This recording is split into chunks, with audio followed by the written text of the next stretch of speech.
Hello, friends, brothers, and sisters from the Monday Altered State with Scott and Sandra. Today, I was contemplating something that is pushing, inspiring me since a while.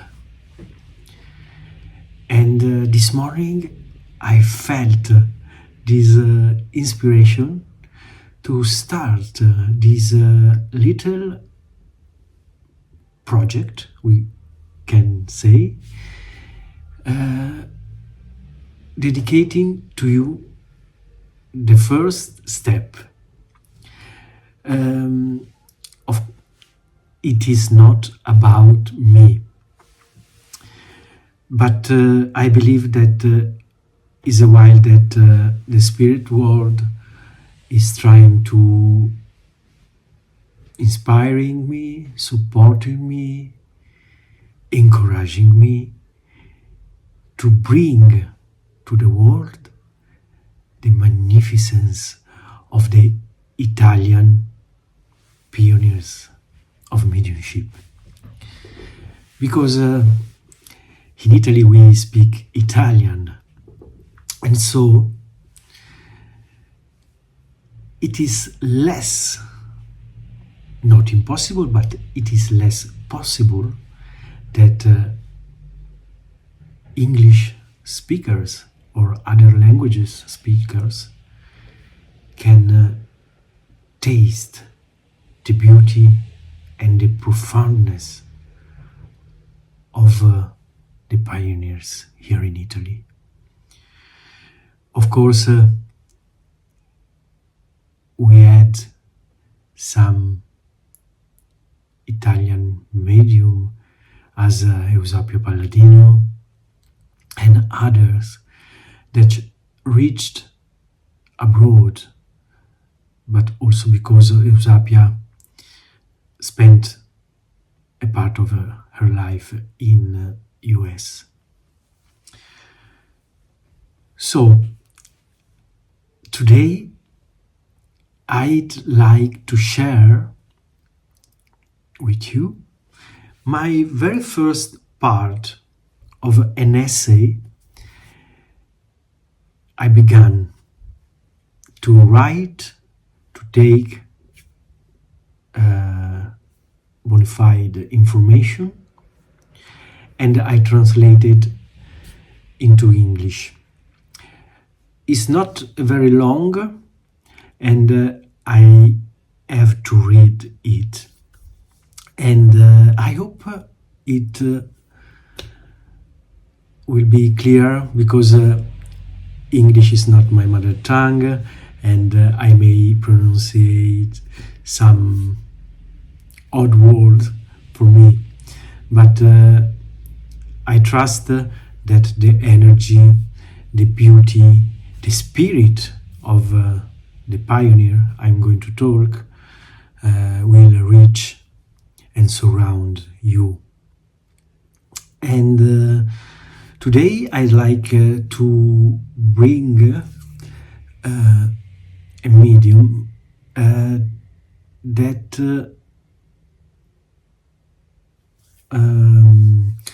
I trust is very, very, very close and supporting trance mediumship. His name is Roberto Setti, and he was born in the 1930, in November 7th, and he was amazingly an humble soul. He didn't want his name to go around, and he,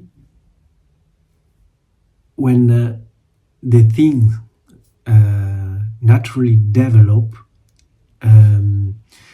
his circle, when he sat, was called Circle Florence 77. Florence is Firenze. So it was called Cerchio Firenze 77. So I translated Circle Florence 77.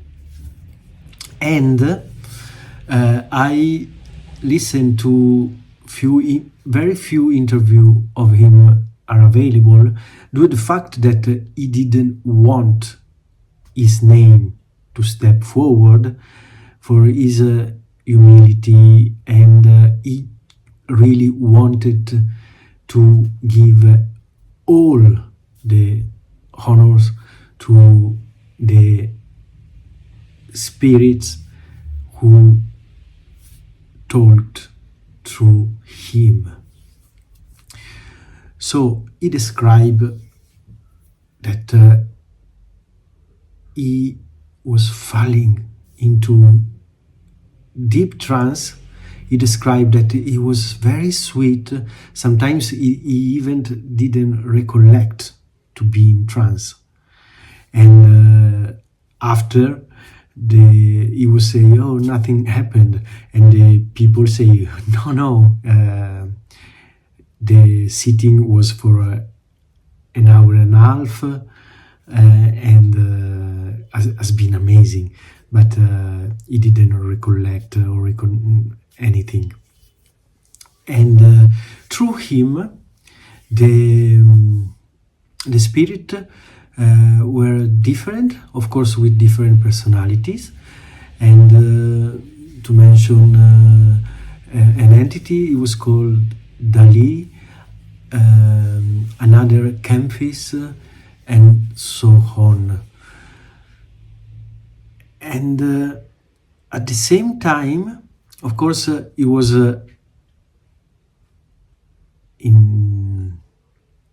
after Second World War, and so I was not born yet, and I could not.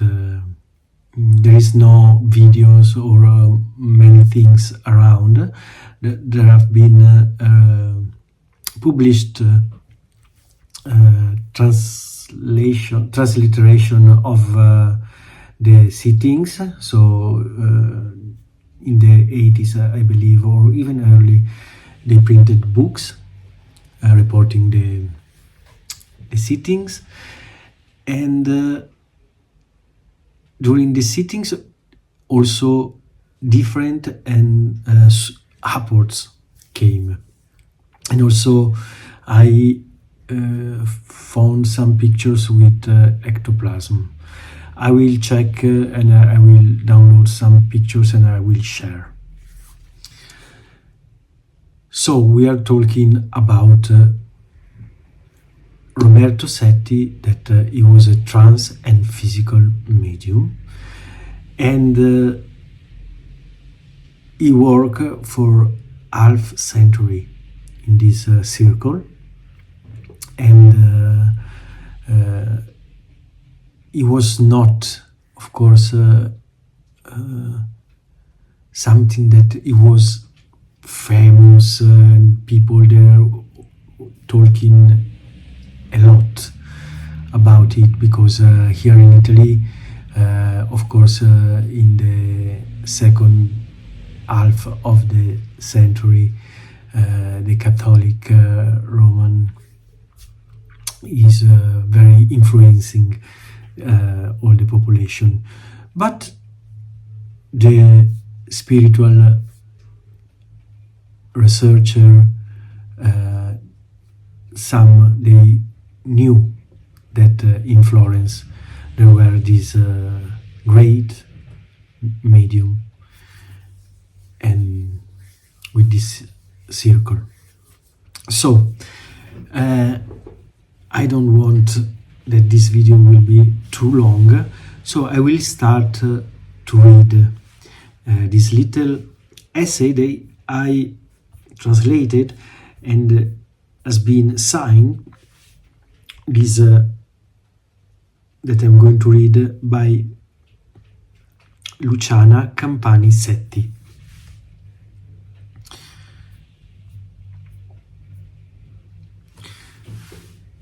When Roberto was born on November the 7th, 1930, I was almost 11 years old.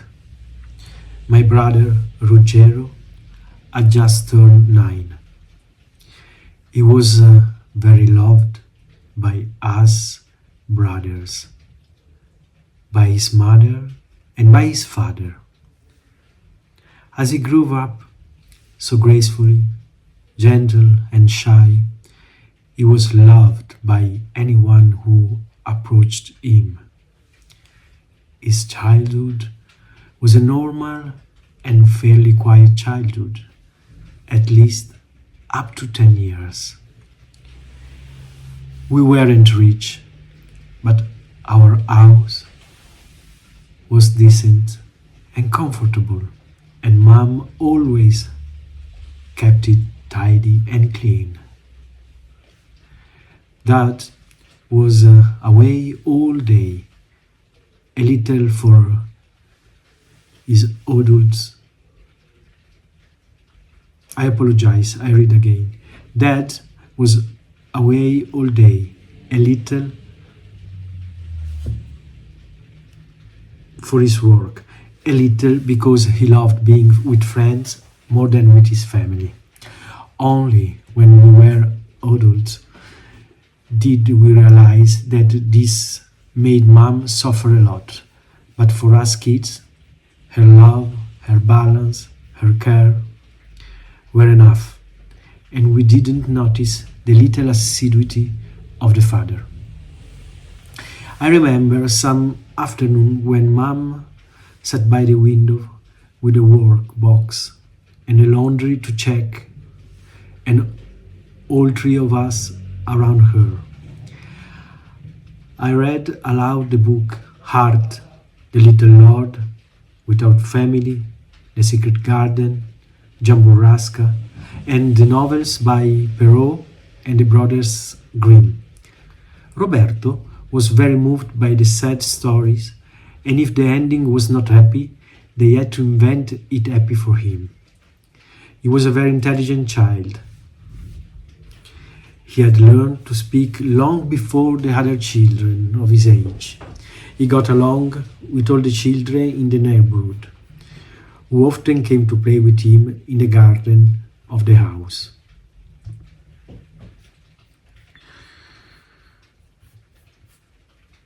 One moment. Okay.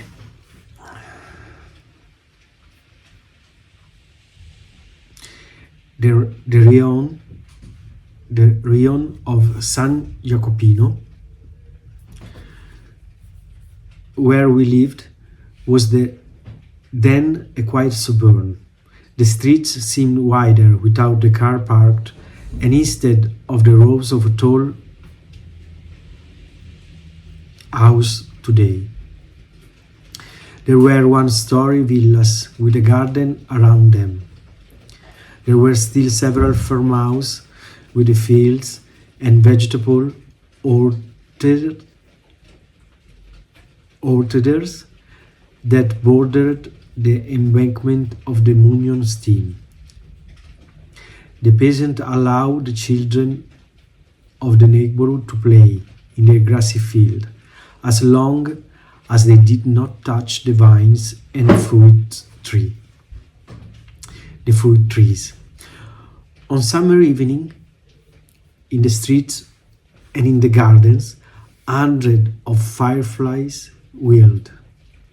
Ruggero and I took some and put them under a glass for Roberto, who was fascinated by the mysterious brightness of those little insects. When he started going to elementary school, I accompanied him to Rossini school.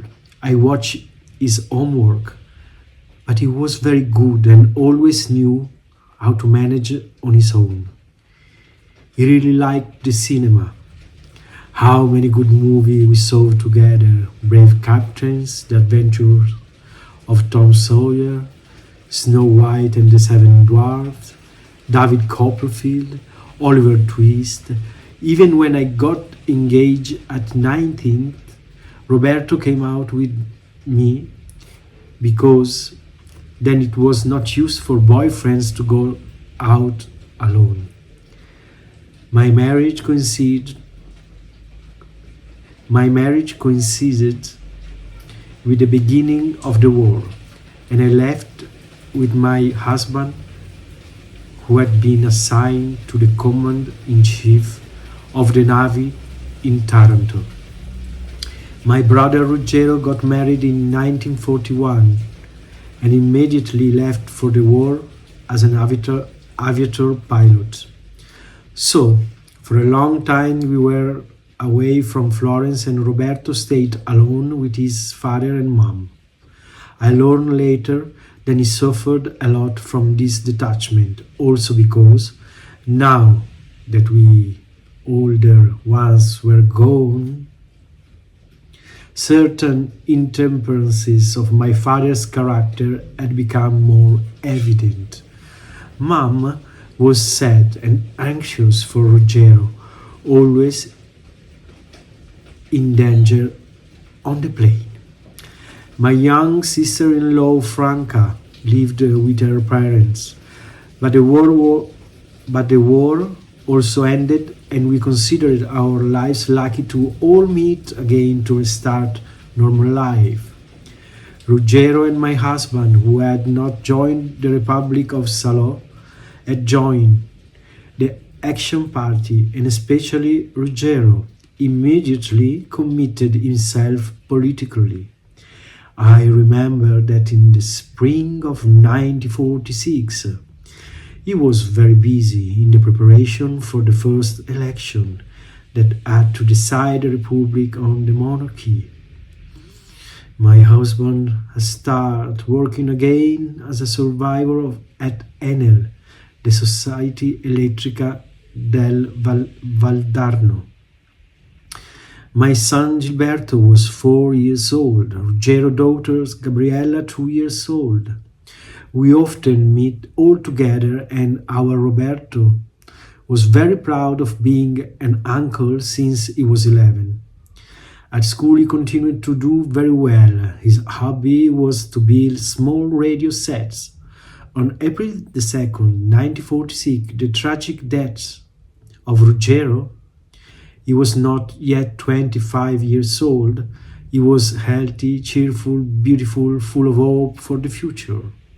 For all of us who consider inconsolable, but the one who didn't give herself peace was my mother.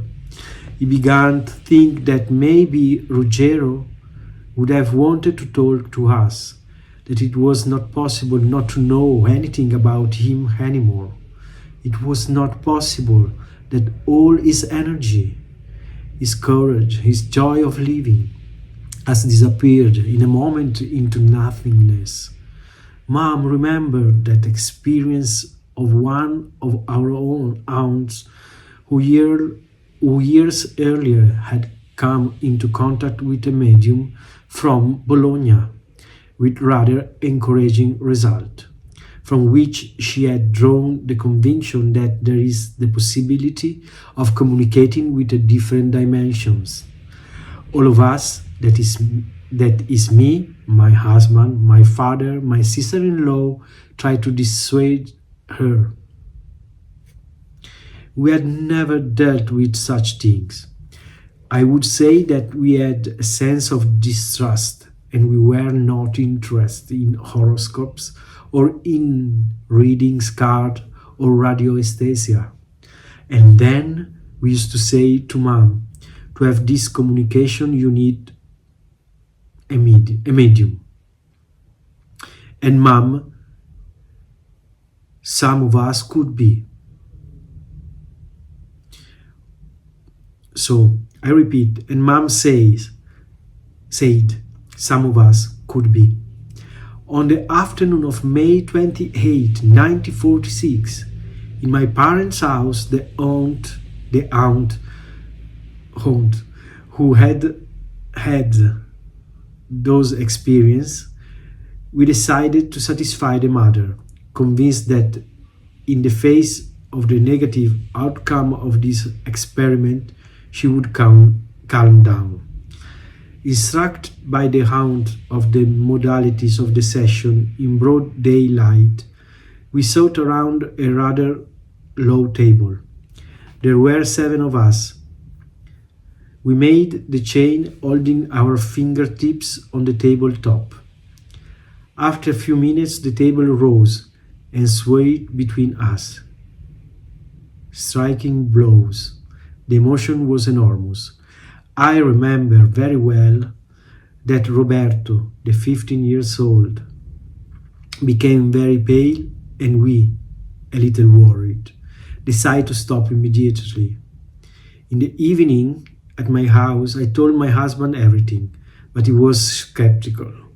He thought we had all suggested and proposed to try again at our house, but without Roberto, who was too young for such emotions. One afternoon, we sent Roberto and my son Gilberto to the cinema and tried the experiment again with the same people present the first time. But nothing happened. The table didn't move or rise an inch. My husband hoped that in the face of this negative outcome, we had taken these ideas out of our heads. But now,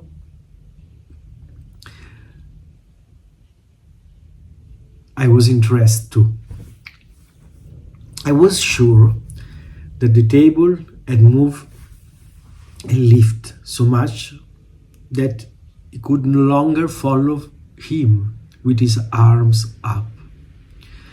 Then he had plugged back to the ground, hitting blows repeatedly. So, when Roberto also insisted on trying another time and said that he was not at all scared at the first experience, my husband was also consenting. With Roberto in the chain, the table rose like the first time, and when we asked who the medium was, with the blows the table complied. Roberto.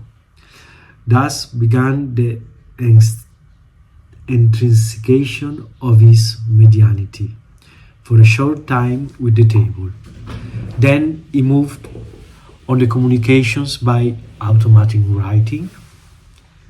That is, Roberto felt his right arm and hand as if autonomous from his will, and wrote with various spellings with his eyes closed. Ruggiero really had things to communicate to his young wife, to all of us. He pointed out where he kept his diary, quoted and finished the last sentence of the diary itself. For some time he communicated with us, together with other entities related to those present at the sessions by ties of kinship or affection that present themselves with the handwriting of when they were on the physical plane. Towards the end of 1947, Roberto had his first incorporation trance. Also the unexpected one. We were gathered around the table for one of the usual evenings among us friends when Roberto wrote mechanically, with an unknown spelling, that we had to focus our attention on an object that was in the middle of the table. We believed it was a telekinesis experiment, and we didn't take our eyes off the indicated object. Suddenly Roberto seemed to fall asleep and began to speak with voice different from his own. Since then, it has been a crescendo of experiences.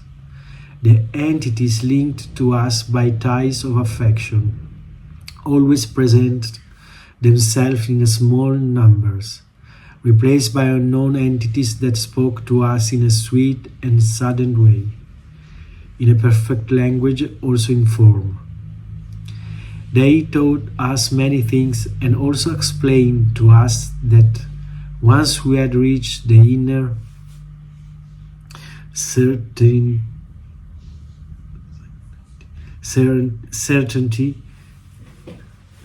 that our dear loved ones still exist,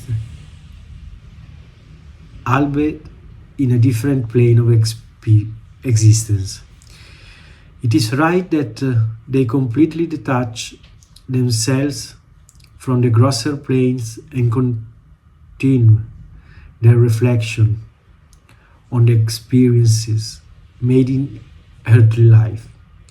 Now we gather to listen to the teachings with a certain curiosity to know who the unknown entities that presented themselves were, or at least to have news about the personalities they had dressed on the physical plane. But they never said anything about this, stating that it doesn't matter who the teaching comes from, but only the fact that it finds a resonance in us, that it knows how to arouse our best feelings, that it gives serenity, that it is in line with our logic. Kempis himself has always told us not to identify him with Tommaso da Kempis. In the meantime, we had read the books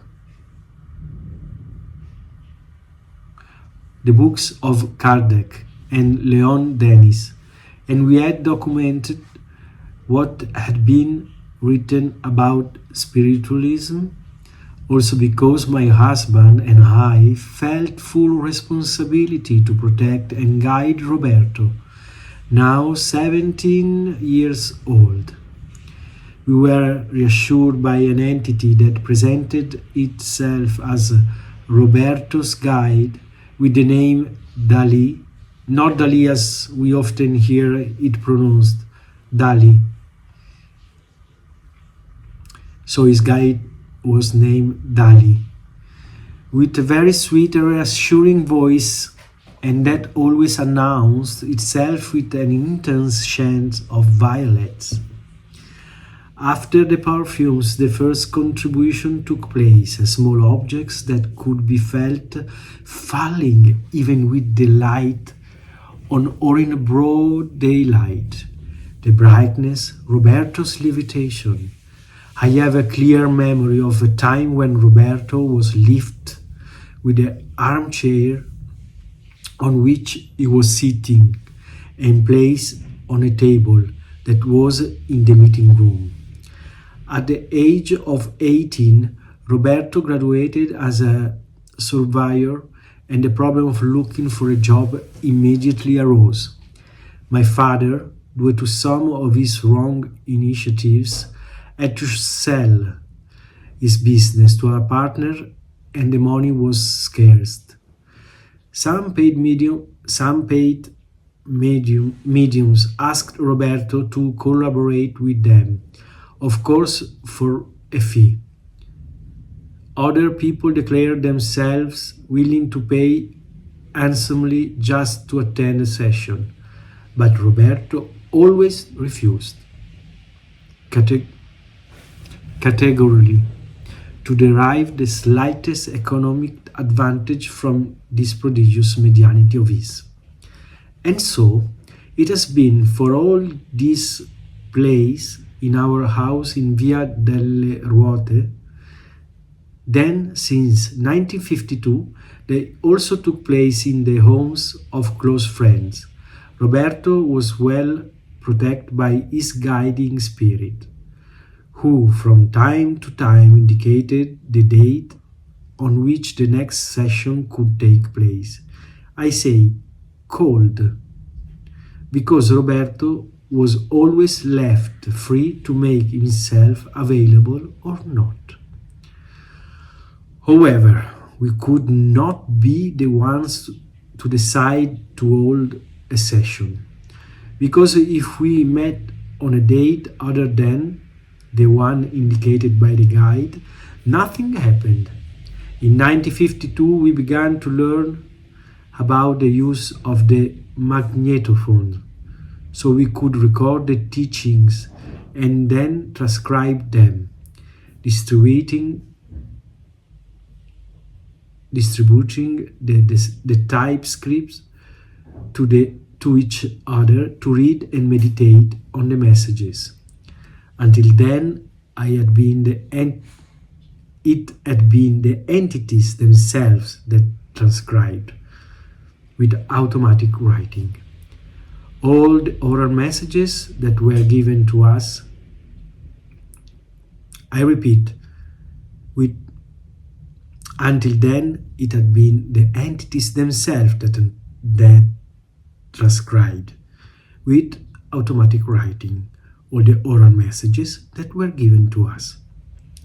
Friend Vanda Carboncini typed them and distributed them to us.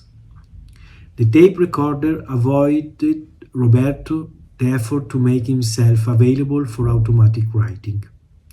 Since Roberto had found a modest job at a construction company, his life took place between work, home, meeting with friends in the group, and meeting with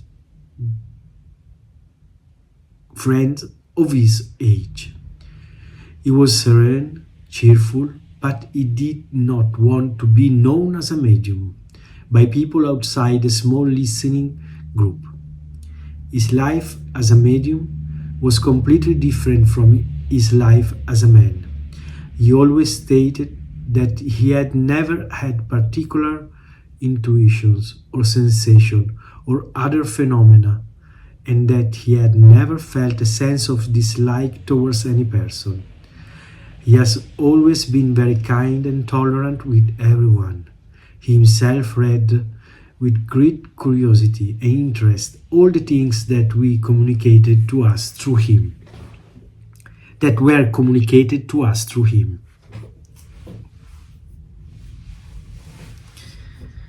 The concepts that were proposed to us on the reincarnation, on the law of cause and effect, on the evolution of consciousness, on the constitution of the various planes of existence, were completely unknown to us. The number of participants in the session, although increased compared to the early years, did not exceed 25 people. Therefore, we all knew each other quite intimately, and I can say that the notions of our friends of these subjects were not much broader than those of us familiar. Only much later did we know the books of the theosophy, and great was our joy in noting that what we knew from our guides corresponded in full to what these books disclosed. But the fact that these truths had already been disclosed by theosophy or other discipline does not diminish the importance that median communication have had for us. In fact, if they had not happened, we would never have been interested in those arguments that open a glimmer of the existence of a different reality. We were lukewarmly religious because certain dogmas of Catholicism did not satisfy us, because some of our questions had not found satisfactory answers. Now, instead, everything was clear to us, and in the explanation of certain whys, we had found the right tension to investigate more and more about the things of the spirit strong. We have often been asked what changed. The fact of knowing these teachings had brought in our lives. For this reason, I will briefly mention what they meant to me. I was very young when I came into contact with these teachings. The war had left us shocked, disappointed with certain ideals, comma. I lived with my husband, my son, and my husband's parents. We had many financial difficulties because my husband's work was the only source of income. At that time, there were no social pensions for the dependent elderly. Those pensions, so criticized for their smallness, but which in a family can give a valid help. My husband didn't want me to look for a job because during the war, after my son's breastfeeding, I had got sick to my chest, and in the year of stay at the Pratolino Sanatorium, I had undergone a delicate operation. So my life took place within the walls of the house, and sometimes I wanted to do something more rewarding. But our guides has told us, don't demand great things from yourself. Start young and closely. Start by doing your duty entirely and with love, both at work and within the family. Start by loving your family more and extend this love to all the creatures you approach. Try to play the role you are called to represent in the best possible way. Thus, understood how important can also be the role to be played in the narrow family environment, dedicating ourselves with serenity to the not very rewarding housework, since the realization of ourself is not in the importance of the work that is done, or in the possibility of surrounding ourselves with things that value us in the eyes of others, but in discovery and enrichment of our inner self. Anyone who leads the life of a housewife, however, knows that there is a danger. Without contacts or comparison with culturally more gifted people, without tasks that stimulate our mind or problems that imply a certain elasticity of thoughts or a certain competitiveness, we risk directing our interest to futile or useless things and crystallizing our mind. Here, in my case, this danger was averted, not only by trying to understand well the ethical and philosophical messages that we receive in such an exceptional way, but also by the push I receive to read other esoteric and philosophical texts in the search for confirmation of what we gradually learned from the disembodied masters. And what an intimate joy to see how they had further clarified the explanation that the philosophers and mystics of the past gave to man's eternal questions about life and death, about free will, about becoming and being, and how many exquisitely current themselves the masters had illustrated to us. The relativity of time and space, the world of appearance and reality, the divine nature of our spirit as the basis of all the existing. In 1955, the actress Nella Bonora and the actor Corrado de Cristofaro also joined our group with his partner. They became very close friends with Roberto. Corrado and his friend had a car and took my parents and Roberto for long walks around Florence. My mother was excited about this walk and happy because even her dad liked her a lot. Roberto had made himself a handsome young man. Very tall, fine features, a beautiful smile, and his mother's beautiful wavy and dark hair. He spent the holidays with our younger cousin. He was very successful with girls his age, very reserved as far as his love life was concerned. He was not an obtuse moralist.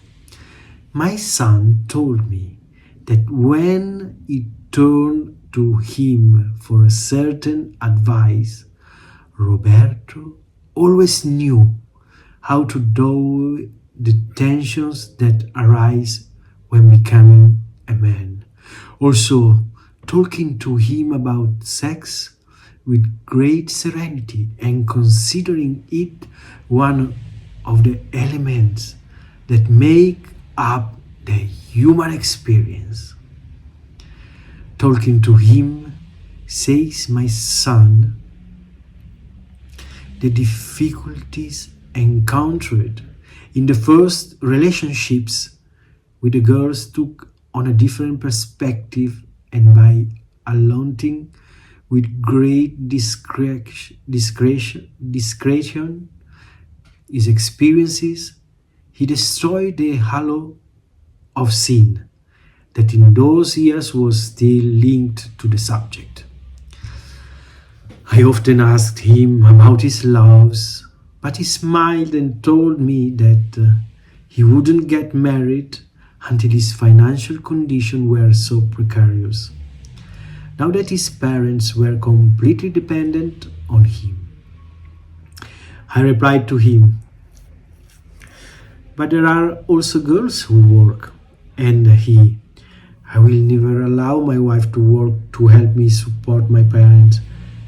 It's just my job. My mother was very good at leading the family household, and the family has always lived with dignity in the beautiful house in Via Lulli, thanks also to the fixed rent, where now only my parents and Roberto lived. My sisters-in-law Franca, after Ruggiero's death, had to find a job and lived in her father's house with little Gabriella. In 1956, Corrado de Cristofaro lost his partner and was left alone in the world. He asked my parents to host him for a while in their house because he didn't feel like going back to live where his partner has died. He kept himself as a guest for 2 months. Then, when he had to decide to find a different accommodation, he asked his parents to stay as a paying guest. My mother had become very fond of him. He was the same age as my brother Ruggiero. And she also thought that his contribution to family expenses would give Roberto some relief too. So it was that since 1956, Corrado has always lived with us, sharing all the joys and sorrow, just like a brother.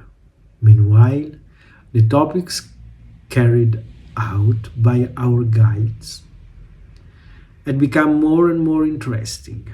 In 1958, we had accumulated pages and pages of messages that were transcribed from the recordings and decided to have them printed privately by bringing them together in a volume to be distributed among friends and dividing the expenses amongst ourselves. This demanding work was carried out by Nella Bonora, as she herself narrated in her book With Love for Love, but always with the help of the masters who, to Roberto in trance state, corrected and advised the layout of the messages. Since then, the work of transcribing the messages has always been done by Nella Bonara. For love of the disembodied instructors, he also learned to type. He distributed all the typescripts to us, and I know that he had to make several jokes because then there were no photocopiers, or we did not know. Since 1959, for her family affairs, Nella Bonora had moved from Rome to Florence and had come to live right next to Roberto's house.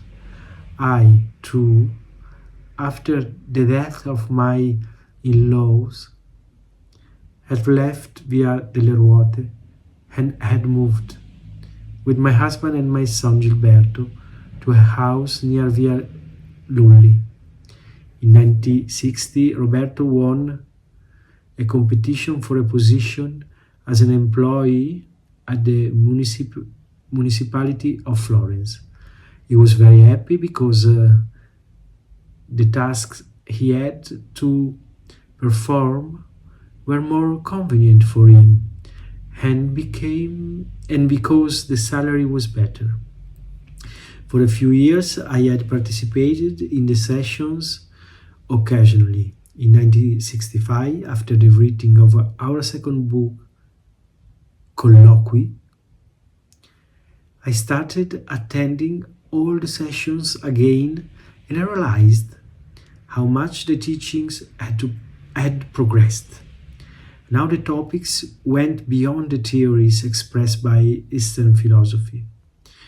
Theosophy books, Ramacharaka, Krishnamurti, etc.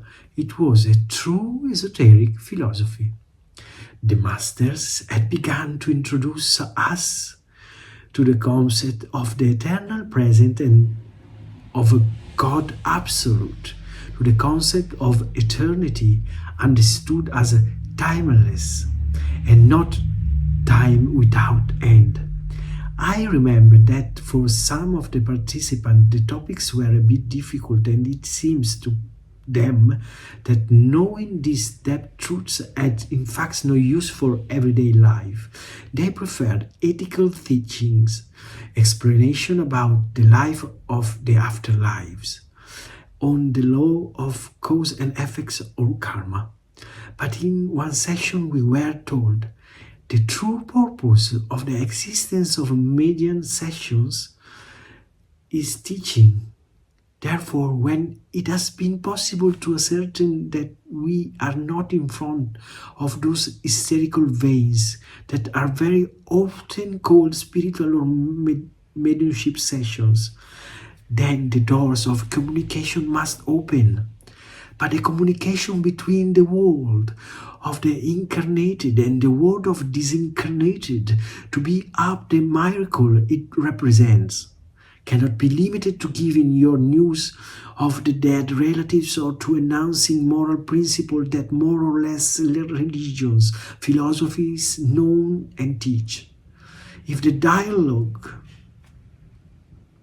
between us and you is to continue, we must talk to you about something that goes beyond, something that man alone cannot discover, except when is far ahead in the path of intuition. This is why we are taking you, in spite of your own way, to grounds that can offer certain difficulties of understanding. We cannot continue to repeat what you have called with so much love and that you can continue to read and meditate on. In an interview with Dali, I confessed my limits and my decision to settle for what I had received until then. And he, with his usual sweetness, answered me, "As you wish, dear, but remember that on the way to the evolution of consciousness, there is a moment when everyone must acquire this knowledge. And since it is life, you are offered to opportunity to have answer to such important questions. Why do you want to miss the opportunity?" From that moment, I devoted all my attention to philosophical teaching, and I am happy to have committed myself to the maximum of my limits, because only in this way can I be sure that you haven't spent well the talents that were given to me in this life. Meaning by talents my possibility of drawing on these wonderful souls. The meeting had taken on an order that, even if it was never codified, had become a normal custom. After the reading of the lecture received in the previous mediumship meeting, the discussion was held on the basis of the clarifying questions that each one asked. Everyone tried to communicate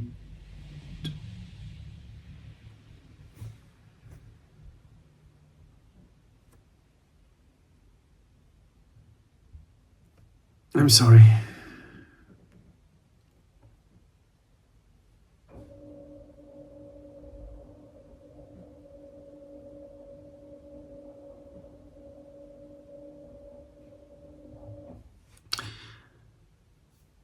Okay, I'm sorry. Everyone tried to communicate to others what he had understood, and in doing so, he also clarified the ideas to himself, because opinions were often different. Taking sides for one opinion or another also involved those who did not actively participate in the discussion. We often tried to drag Roberto into our discussions, but he almost always avoided getting involved, knowing how much weight his opinion would have, that each of us had experienced always being well rooted and thoughtful.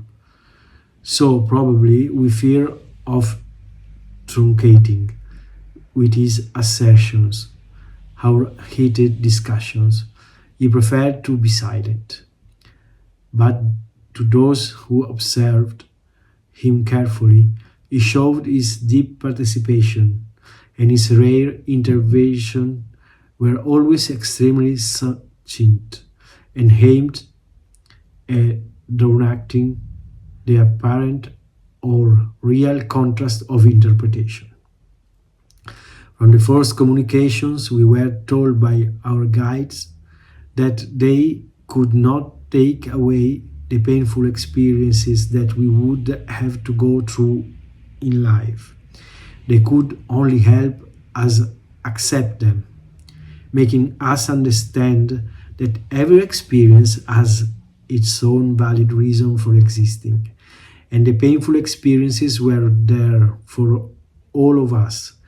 The flood of Florence that semi-destroyed the house in Via Lulli, the infirmity of my father for the fracture of the femur, the mother who fell heart diseases, Corrado who contracted diabetes, my husband who underwent a serious operation. After the flood, Roberto, with my parents and Corrado, who had no longer abandoned us, lived in a condominium in Via Francesco Doni, still in the same rione. In all these years, he lived a normal life, participating in the hopes and disappointment of our time, always keeping himself informed not only of the small and large individual dramas that each of us confided in him, but also of the architectures, also in the political and social tension from which he suffered with the same participation. In 1969, my son Gilberto graduated in architectures. For a long time, he also followed our session, and also for him, the teaching had been decisive. By his own admission, the fact of having always heard about transcendental problems at home, of having followed our conversation with friends until he was a child, meant that at the age in which many young people, not finding satisfactory answer to their many whys, rejected religious teachings and block, and declare themselves atheists. He did not have this phase of bewilderment. Indeed, he had always tried to transmit to his friends in lively discussion that inner clarity that he had achieved precisely through his knowledge. Many of his friends became friends with Roberto: Serenella, Amalia, Sergio, Giovanni, Emilio, Antonio. In those years, the sessions were held at Nellab's Bonora's house. In 1973, we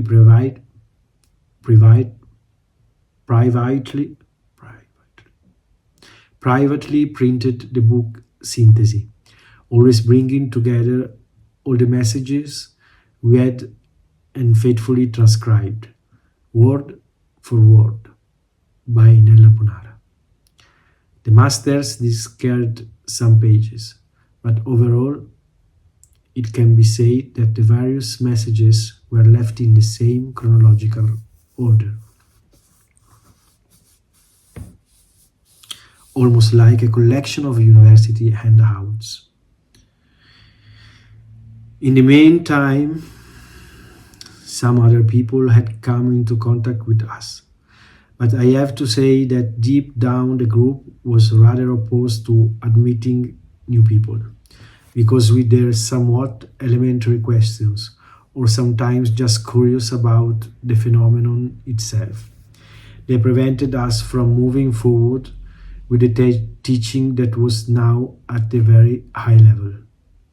We therefore advise people who wished to attend to take a look at our books, so that we knew what the interviews were about.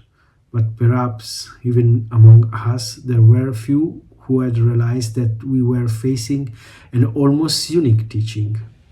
Thus, when we heard that manifestation of that living guru who reproached us for keeping these truths to ourselves,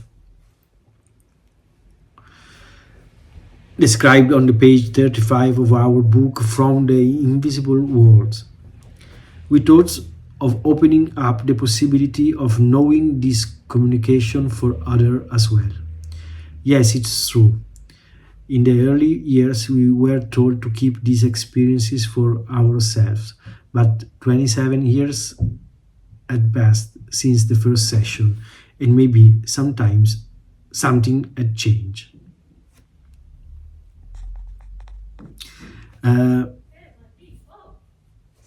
I take a pause, is an hour, and I'll carry on very soon.